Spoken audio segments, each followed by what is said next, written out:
So this brief video basically focuses in on the synopsis of the sutra, the Surangama Sutra, specifically in terms of the prologue and part one, or what in the movie, the Chinese movie that I've been presenting in snippets or chunks, that basically covers this chapter one or part one. So the prologue, according to the Buddhist Text Translation Society volume, which it's an amazing translation that they've done, complete and also with commentary, that the prologue is referred to as the occasion for the teaching. As the sutra opens, Ananda is alone on the road, making the traditional monastic alms round. Passing unwittingly by a house of courtesans, he is confused by a young woman's recitation of a spell. She attempts to seduce him, and he is soon on the brink of breaking his vow of celibacy. He thereupon causes a Buddha to appear, seated above his head, and this Buddha proceeds to recite the Surangama mantra. The Buddha Sakyamuni then sends the Bodhisattva Manjushri to wield the mantra's powers in order to defeat the young courtesan's spell. The Bodhisattva Manjushri then returns to the monastic grounds with both Ananda and the courtesan. Amidst the assembly of monks and a throng of lay adherents, Ananda now finds himself face to face with the Buddha. Deeply mortified by his own behavior, Ananda requests instruction so that he can avoid further error. This is the, quote, request for Dharma with which most of the Buddha's discourses begin. So then, in terms of this part one or chapter one, which in this introduction is called the nature and location of the mind, this is the key teaching. In responding to his cousin's request, the Buddha makes clear that Ananda's error lay not only in his jeopardizing of his practice of celibacy. Equally serious was his laxity in his practice of meditation and of samadhi.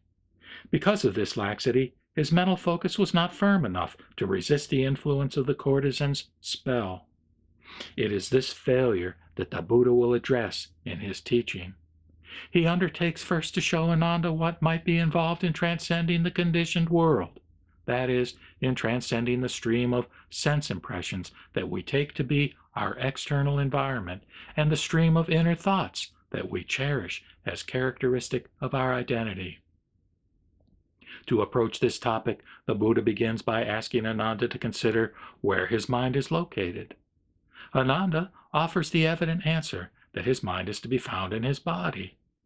The Buddha, with his superior command of logical argument, quickly disposes of this widely held supposition and of 6 other possibilities that Ananda offers.